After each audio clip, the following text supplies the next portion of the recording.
بسم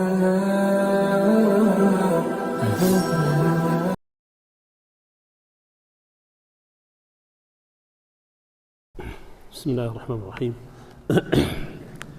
إن الحمد لله تعالى نحمده ونستعينه ونستغفره ونعوذ بالله تعالى من شرور أنفسنا وسيئات أعمالنا من يهده الله فلا مضل له ومن يضلل فلا هادي له وأشهد أن لا إله إلا الله وحده لا شريك له وأشهد أن محمدا عبده ورسوله وصفيه من خلقه وخليله بلغ الرسالة وأدى الأمانة ونصح الأمة وكشف الله به الغمة وتركنا على المحجة البيضاء ليلها كنهارها لا يزيغ عنها إلا هالك أما بعد فلندريم ذا الأفضلين تشوفشن پر الله جل وعلا صلوات ذا السلام تشوفشن پر محمد مصطفى familjen e tij, shokët e tij dhe mbi të gjithë ata që ndjekin dhe pasojnë rrugën e tij deri në ditën e Kiametit. Vazhdojmë me serinë tonë të ligjëratave udhëtimi drejt ahiretit. Kjo nëse s'gaboj është ligjërata e 6 që ka të bëjë kryesisht me jetën e varrezave, jetën e barzahit. Sot me lejnë Allahu xhalla wala i kemi një dy mesele kryesore, edhe shpresoj se me këtë ligjërat edhe përfundohet kjo periudhë e barzahit, pastaj për të vazhduar me shenjat e Kiametit me lejen e Allahut xhalla wala. Sot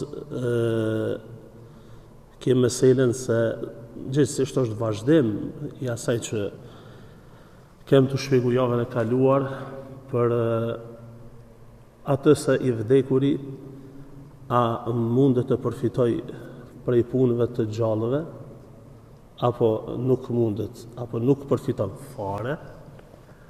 Edhe meselja tjetër është se shpirtrat e njerëzve gjatë periudhës së barzahit, pas vdekjes së njeriut e deri në Kiamet, ka është drejtimi i tyre, ku qëndrojnë, a ka shpirt që hyn në xhennet apo nuk hyn, a ka shpirt që dënohet a nuk dënohet, kryesisht çysh është gjendja e tyre apo ku janë ata shpirtra, ku jetojnë deri në ringjallje. Pastaj meselet e ringjalljes do t'i marrim më vonë inshallah taala. Çështja e parë, atë ditë, domethënë javën e kaluar, si mesele e kalum si shpejt, mirë po sot do të ndalemi ngadal me kuptu mirë dhe drejt. A përfiton i vdekuri prej punëve të gjallëve, apo punë që i kalon këtë dynjë apo jo? Kjo mesele komplet ndërtohet mbi dy çështje kryesore. Ato punë, domethënë punët, po i ndajmë tash në dy pikë apo në dy forma, punët në të cilat i vdekuri ka qenë shkak kryesor për me ekzistu ato. Edhe punët në të cilat i vdekuri nuk është shkak, mirë po bëhen për të. Tek pika e parë nuk ka mos pajtim mes dietarëve. Që të gjithë janë të pajtimit se i vdekuri shpërblehet. Për shembull, nëse kalon ndonjë sadaka rrjedhëse, nëse kalon ndaj fëmijë të hajrit që lutet për ta, ose nëse kalon ndonjë dije që përfitojnë njerëzit pas vdekjes së tij. Që të gjitha këto punë i vdekuri shpërblehet me tekst të hadithit që është transmetuar prej pejgamberit sallallahu alaihi wasallam, ku thotë: "Idha mata ibnu Adam inqata'a 'amaluhu illa min thalath." Kur vdes biri Ademit, ndërpritën që gjitha punët e tij, gjithsesi shpërblimi i tyre përveç trijave.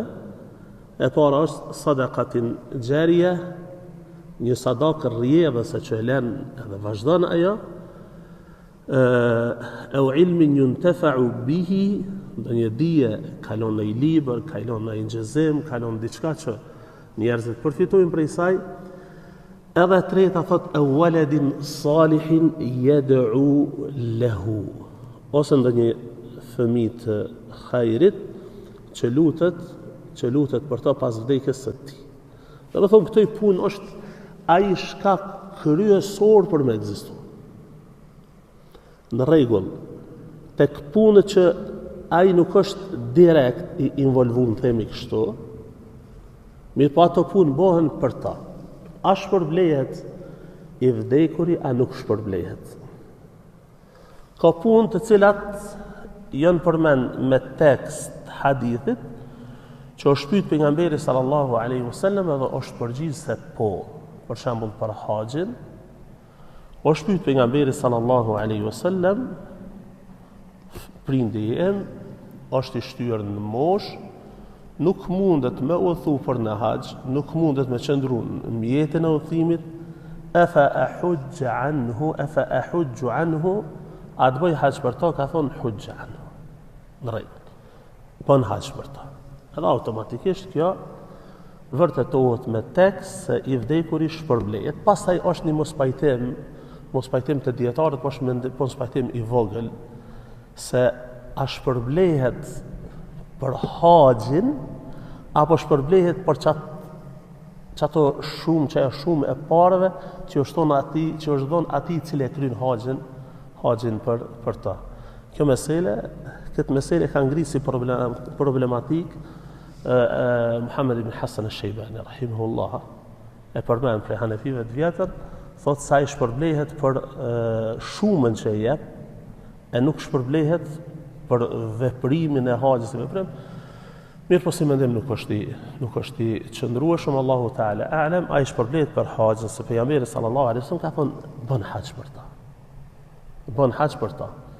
E para, e dyta, shpërblehet për agjërimin që ka pas obligim edhe ka vdek, por shembull ja ka kushtëzu vetes vet, apo ka pas në i ditë që s'u ka kompenzu, edhe ka vdek, pejgamberi sallallahu alaihi wasallam e ka nxit me u agjëru për ta. Bile ka thonën Dejnullahi e haqqu an yuadda.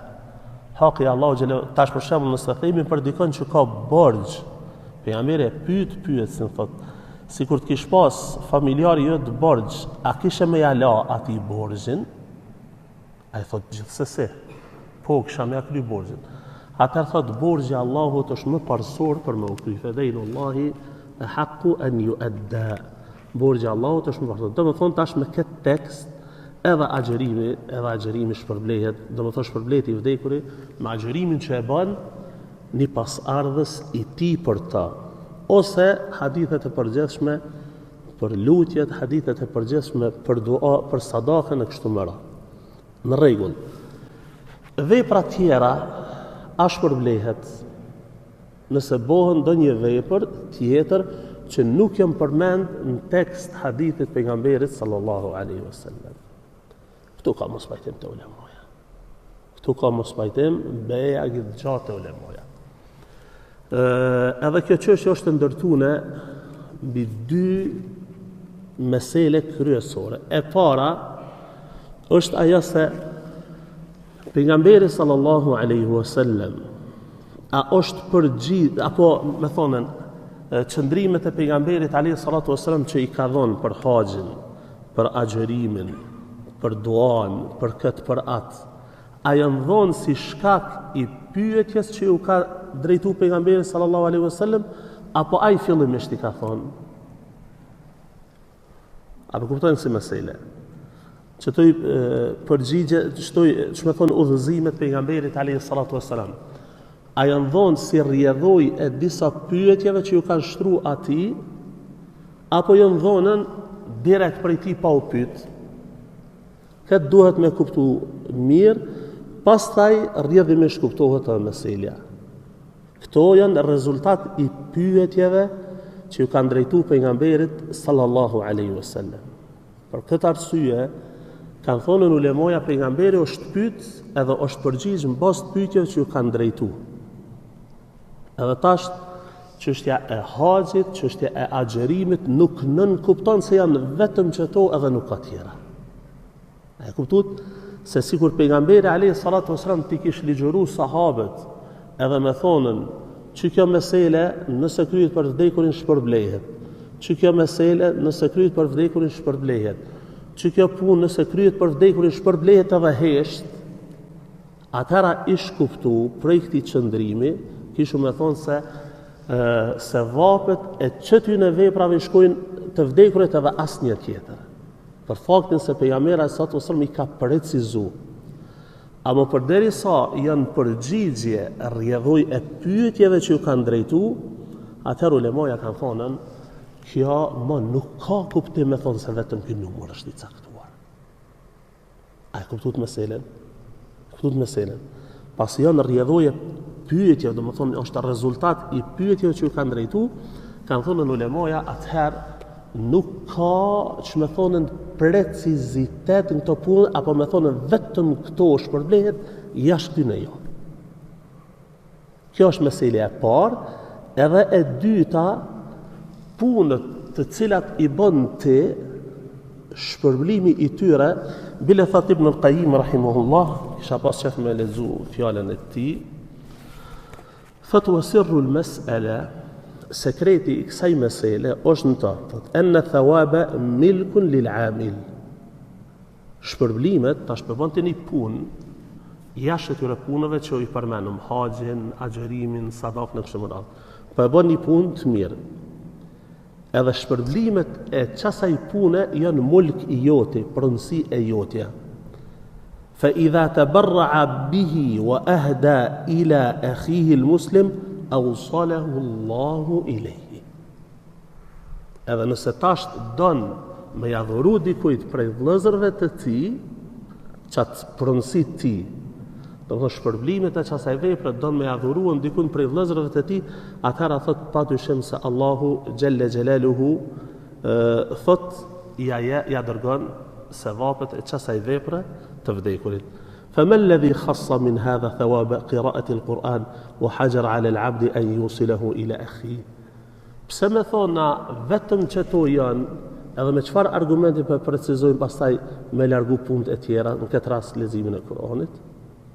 Thot nuk ka argument të prerë që e ndalon një gjë të tillë. Në çdo dy mesele apo në çdo dy pika ndërtohet meselja se a lejohet apo nëse lexojmë Kur'an për të vdekurit, a i shkon sevapi të vdekurit apo jo? Është e qartë? Nëse lexojmë Kur'an, edhe tash e bojmë një jetë se shpërblimet e çeti leximi me ja dërguan filonit të vdekur.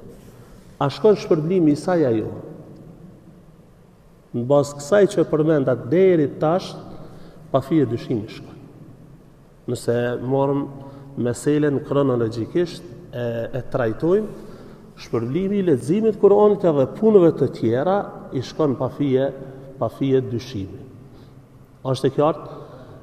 Disa kanë thënë jo, nuk shkon, pse se janë argumentuar me disa argumente që gjithave ulemoja ju kanë dhënë përgjigje.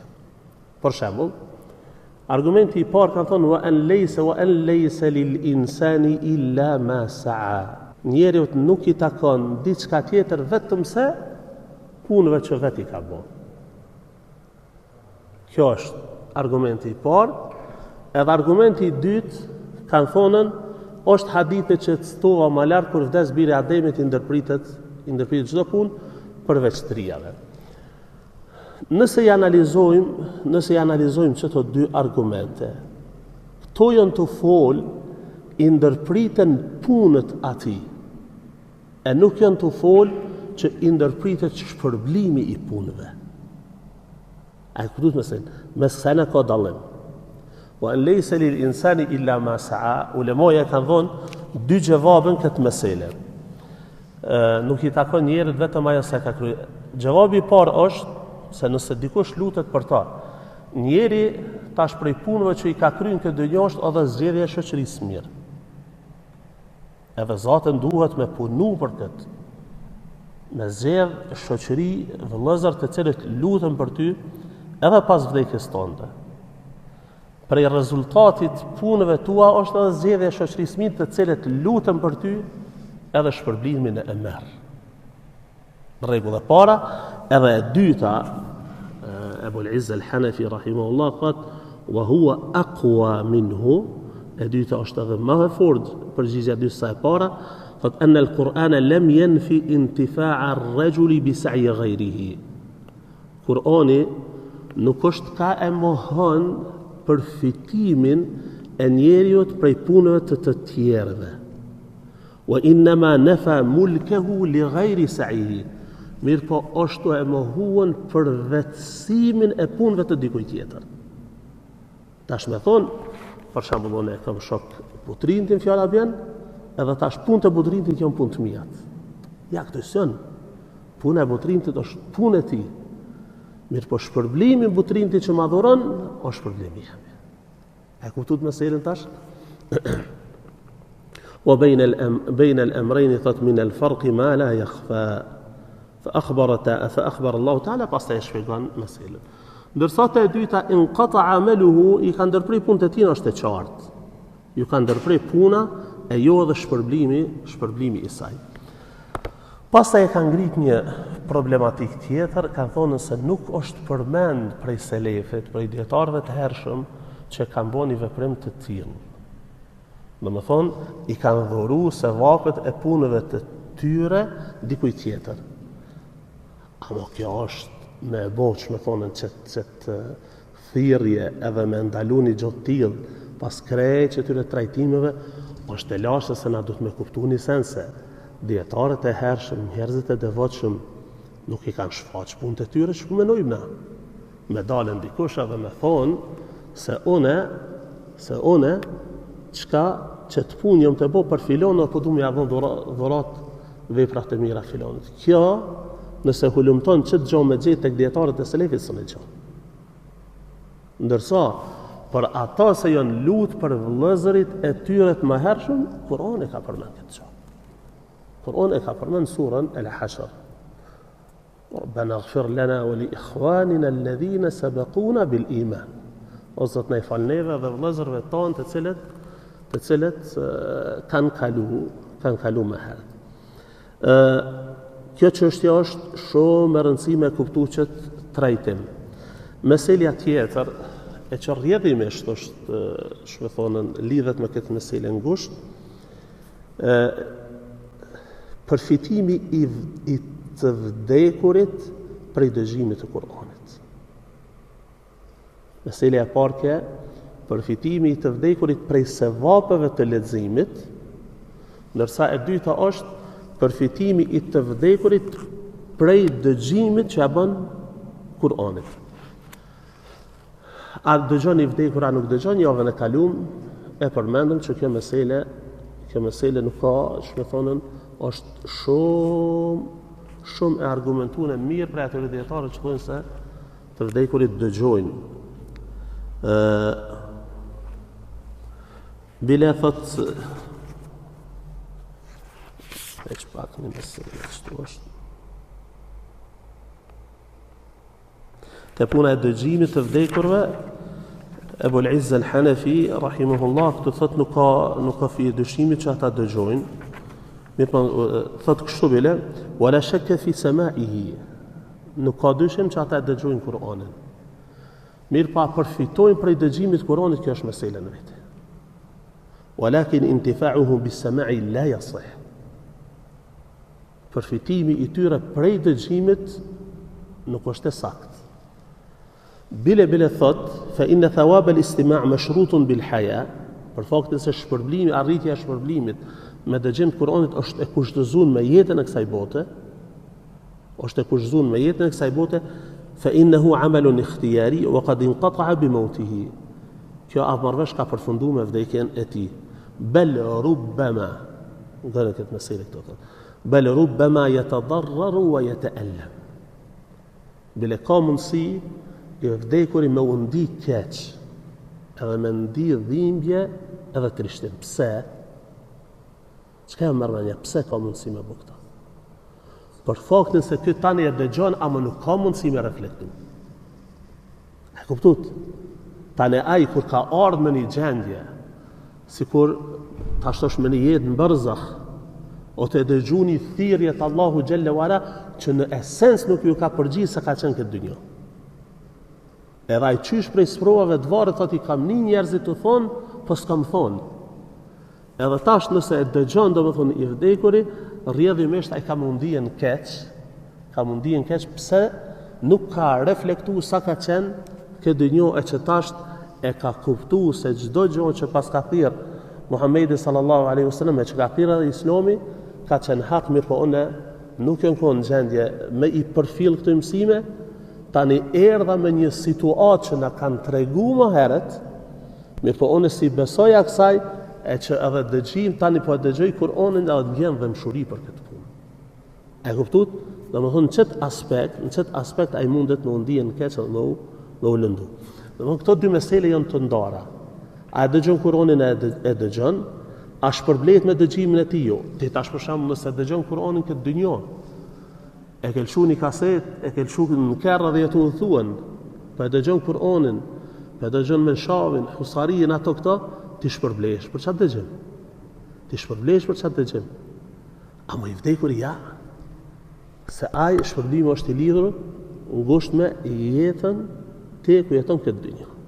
A është e qartë?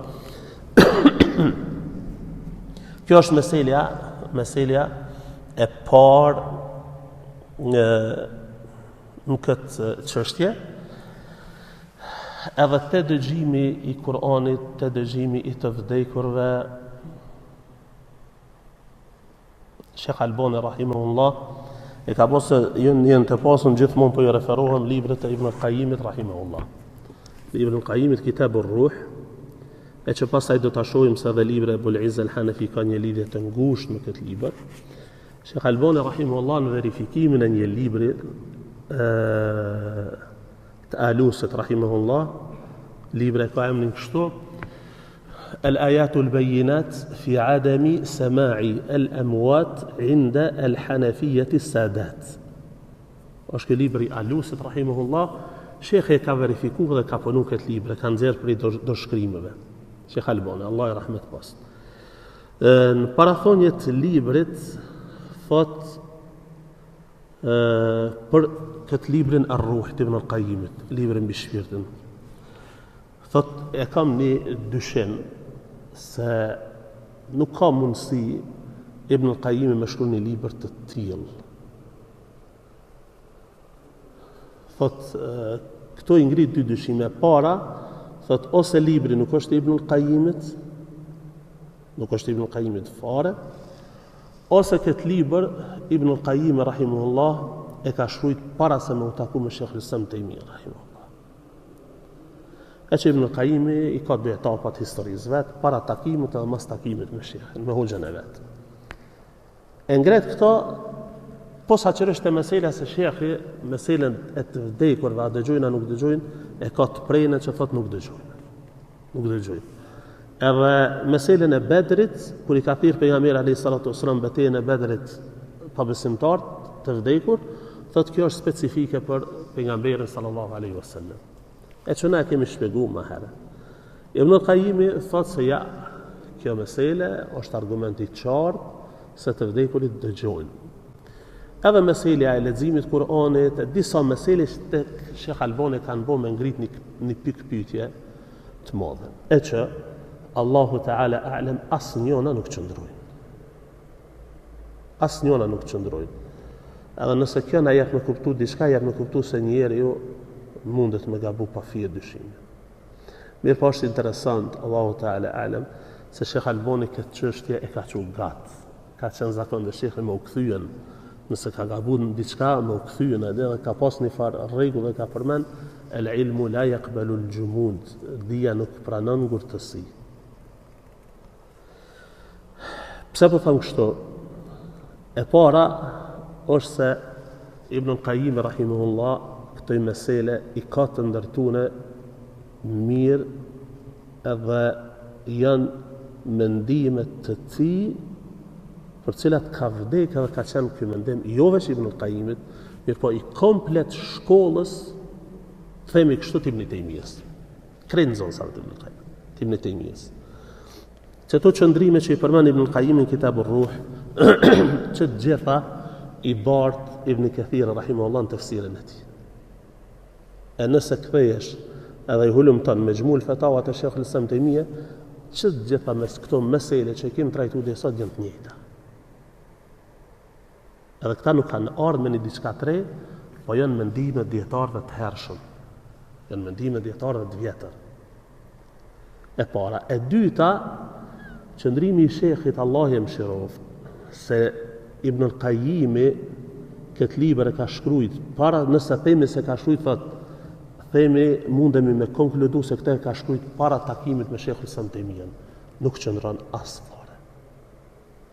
Se Ibn al-Qayyimi këtë libër përmend në dy aspekte mundim me thonë se Ibn al-Qayyimi këtë libër e ka shkruajt vonë. Këtë libër, Kitabur Ruh, mas paktin 10 vene përmend Sheikhul Islam Taymija. 10 vene përmend. Ka thonë hoxha Jon Ibn Taymija, kështu. Bile përmend një ëndër të tij që ka pa Ibn Taymija mos I ka vdek. Pastaj disa mesele që I ka trajtuar në librat e tij të mëhershme, ju referohet atje, وقد فصلت الكلام في الهدي. E kam shpjegu thot këtë mesele gjërësisht librin El Hadi çka ka për qëllim? Zadul Maad fi hadi khairi al ibad. Libri I tij Zadul Maad. Tash krejt që toj nëse konkludojmë, a mundim me thonë se ka shkruajt herët librin a më vonë? Ja, ka shkruajt vonë. Krejt në fund jetës vet. A është e qartë? Në fund jetës vet e ka shkruajt këtë libër. Tjetra është interesant. Se Sheikh Albani rahimahullah e ka punuar në librin e komentimin e Ebul Izz al-Hanafi Tahawiyës. Mundemi me thonë që ju vin talibëve të ri. Që libri komentimi I Tahawiyës Ebul Izz al-Hanafi tek çështjet e shpirtit, edhe çto mesele që kemi trajtuar deri tash, është verzion I shkurtuar I librit Kitabur Ruh. Dhe këto e thëmë me përgjithësinë më të madhe të fjalës. Që kumbo krahasime, kumbo analiza mes dy librave, te Ibn al-Qayyimi e ki gjërësisht meselen, ndërsa këto e ki komplet të shkurtuar. Komplet meselen.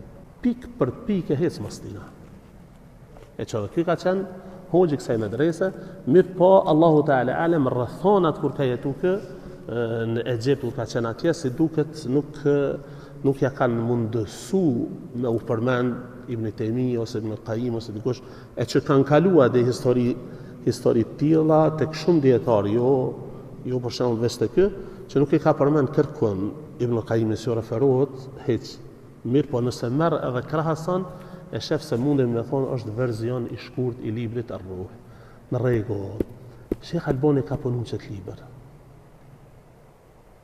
Është interesant, shefe njeri është njeri. Njeri është njeri, mundet me gabu, mundet me ik diçka.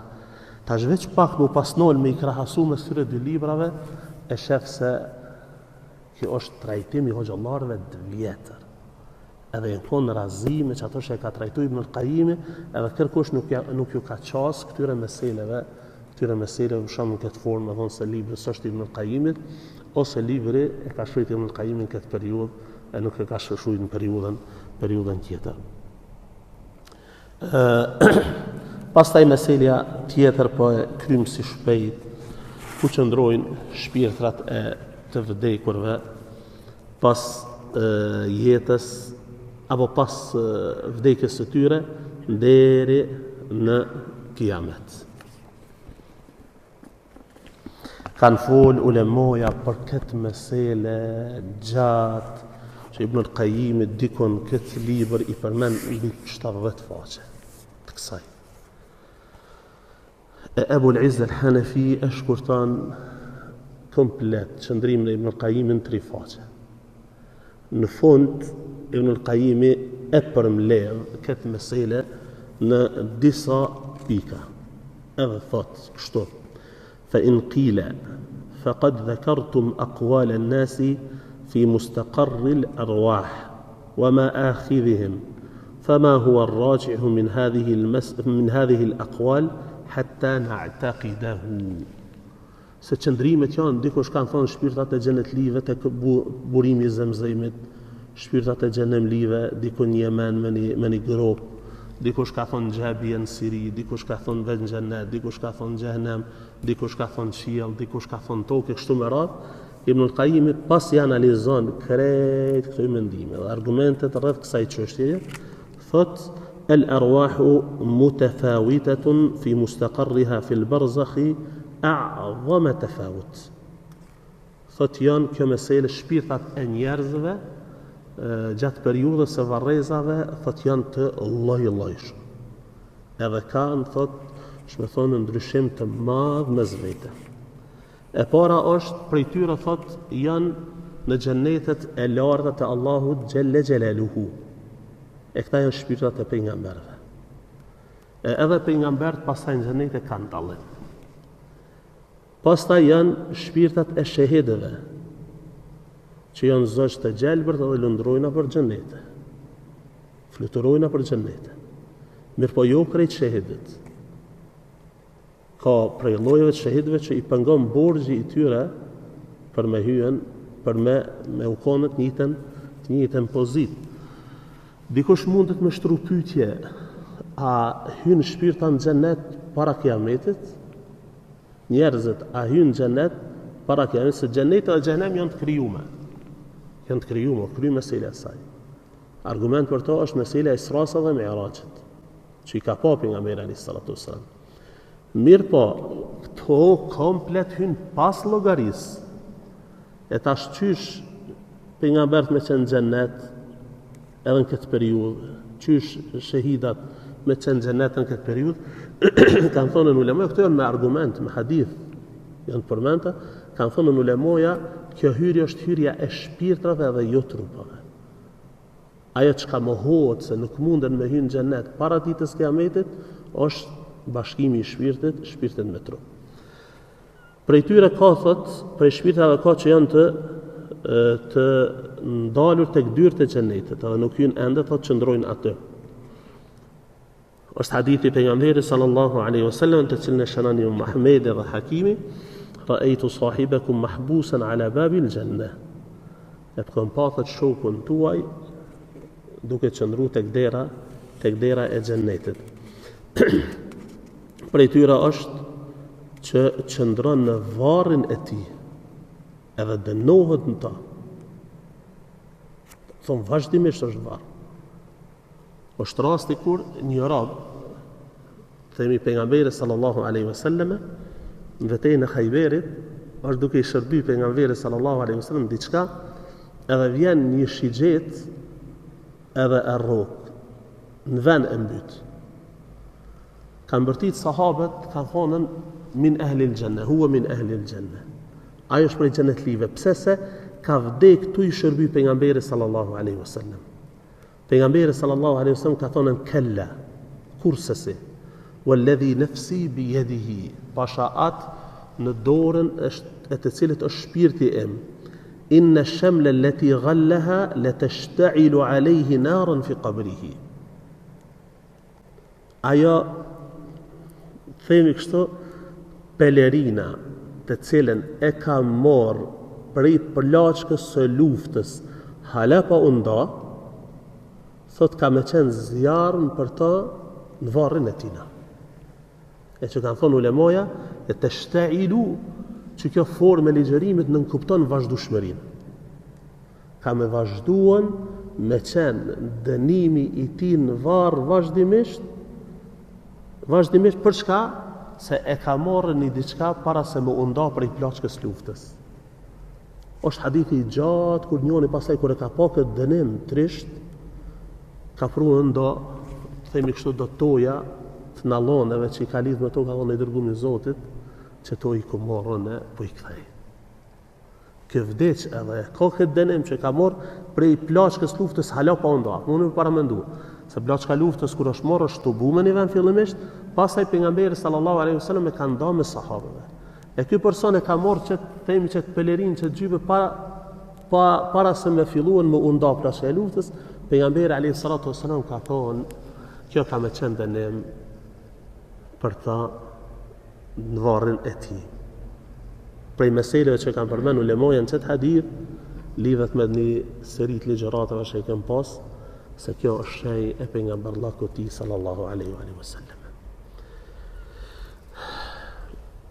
Prej shpirtrave që i ka përmend Ibn al-Qayyim rahimahullah, janë ata të cilët një lloj prej tyre thotë janë të ndalur tek dera e xhennetit, edhe ushqimi i tyre u vjen prej prej frutave të xhennetit, thotë ju vjen në mëngjes së mbrëmje. Thotë ash-shuhada ala bariqi nahrin bi babil janna, janë me një lum pranë derës së xhennetit, fi qubbatin khadra, me një mbuloj të gjelbërt, yakhruju alejhim rizquhum min al-jannati bukratan wa ashiya. Kam ju dalë, thot, apo kam ju ardhur ushqimi i tyre prej xhennetit mëngjes e mbrëmje. Prej tyre, thot, janë që janë stopuar në tokë, nuk munden me u ngjit larg në qiell, edhe kështu vazhdojnë. Janë ata shpirtat të cilët nuk e kanë dashur edhe nuk e kanë përfill urdhrat e Allahu xhalla xhelaluhu që kanë ardhur prej qiellit.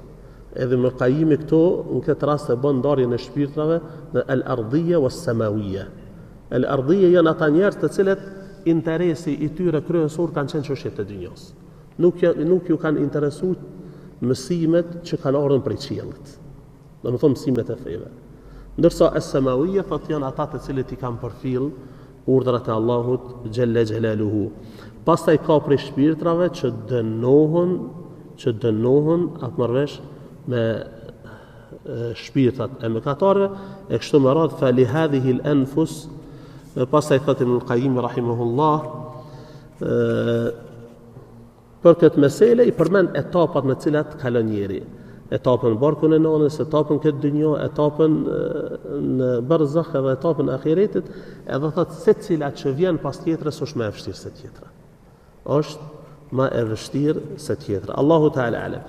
Kjo nuk nënkupton që çeta shpirtra që jetojnë, domethënë gjatë kësaj periudhe në qiell, në xhennet, te dera e xhennetit, nuk nënkupton që lidhshmëria e tyre me trupin është shkput.